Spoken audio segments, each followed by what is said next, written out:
In the middle of the Pacific Ocean, more than 2,000 miles from the nearest continent, lies one of the most isolated inhabited places on Earth.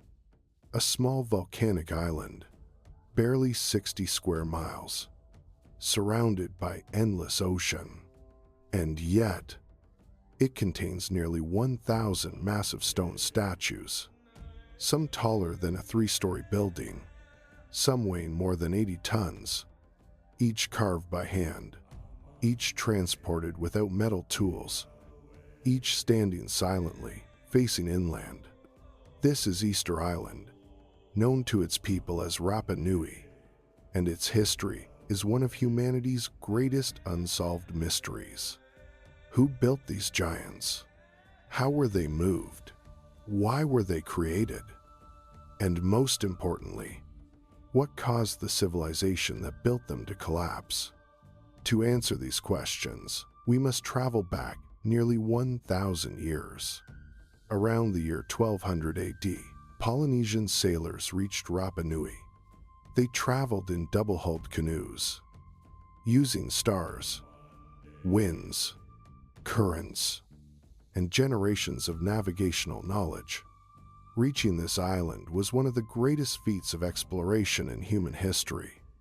There were no visible continents nearby, no guiding coastlines, only open ocean.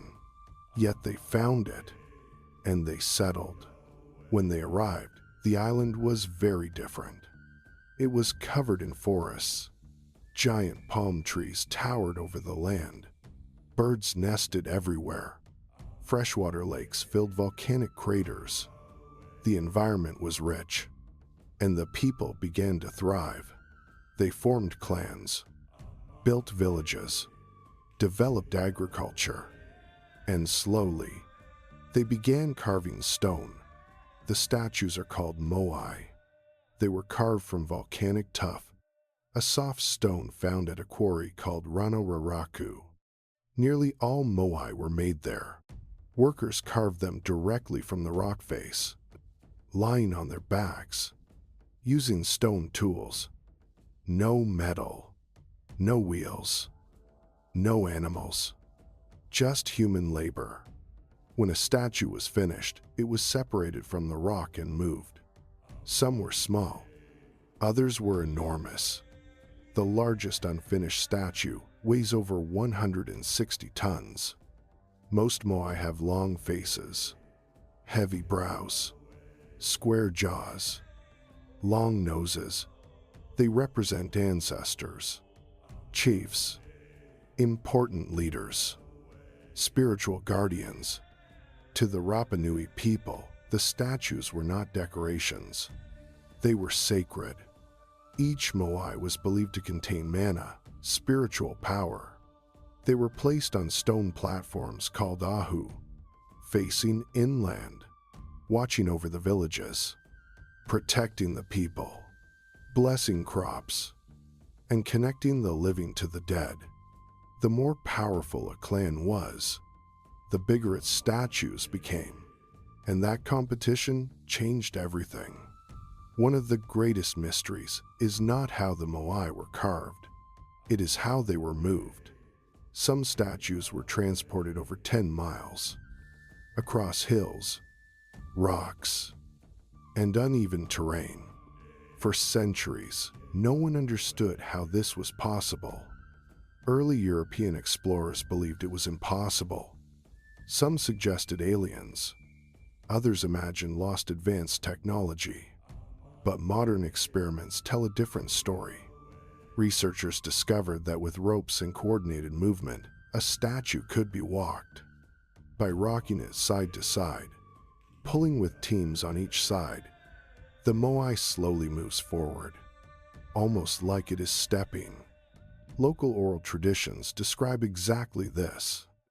They say the statues walked, not metaphorically, literally. This method works. It requires hundreds of people, strong rope, perfect coordination, and enormous energy, which raises a critical question. Where did that energy come from? To move Moai, people needed resources.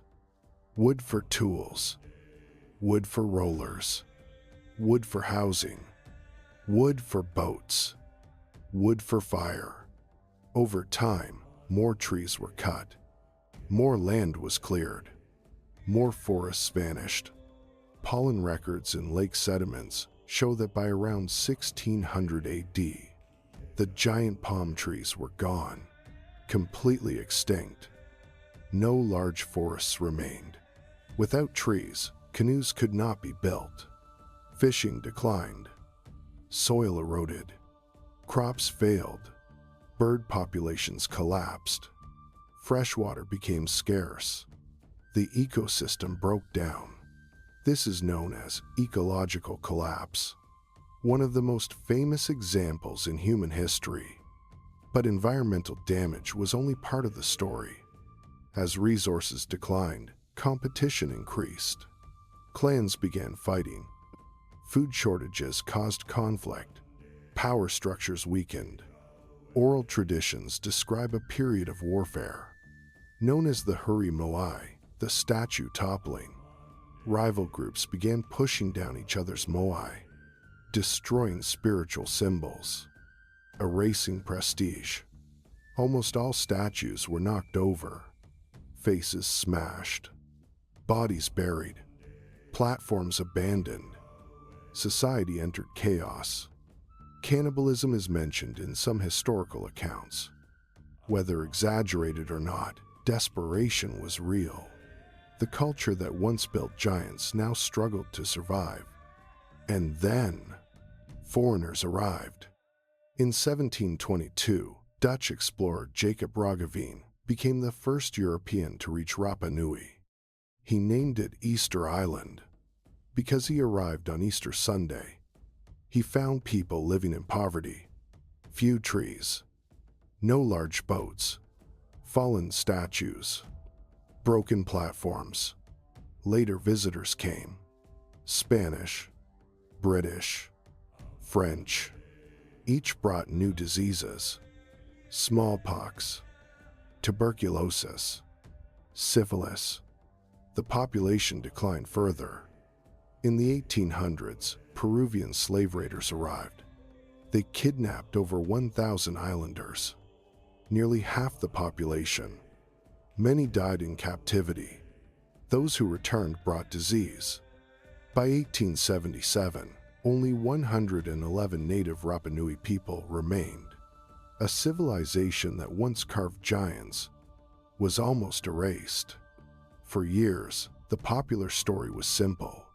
The people destroyed their environment, collapsed their society, and paid the price.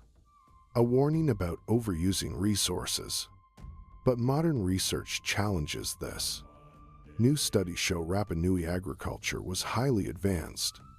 They used stone mulching, rock gardens, water conservation techniques. They adapted to harsh conditions. They survived for centuries after deforestation. They did not instantly collapse.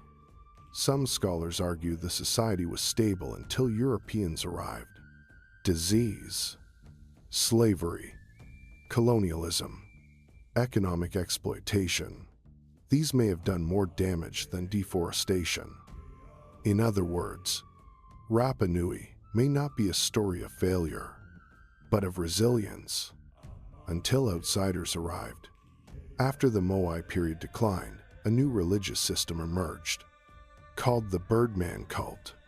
Each year, competitors raced to retrieve the first egg of a seabird from offshore cliffs. The winner became leader for a year. This system replaced statue worship. It shows that Rapa Nui culture adapted. It evolved. It did not simply vanish. It transformed, which makes the collapse narrative more complex. Despite decades of research, many mysteries remain. Why did Moai construction reach such extreme levels? How exactly was labor organized? Why were some statues never moved? Why were some platforms abandoned mid-construction? Why did competition become so destructive? How did social systems really function? We have pieces, not the whole puzzle. No written records exist from the ancient Rapa Nui. Their history was oral, passed through generations. Much of it was lost. Today, Rapa Nui is part of Chile. Tourists visit, archaeologists study, conservationists protect. The Moai are slowly being restored.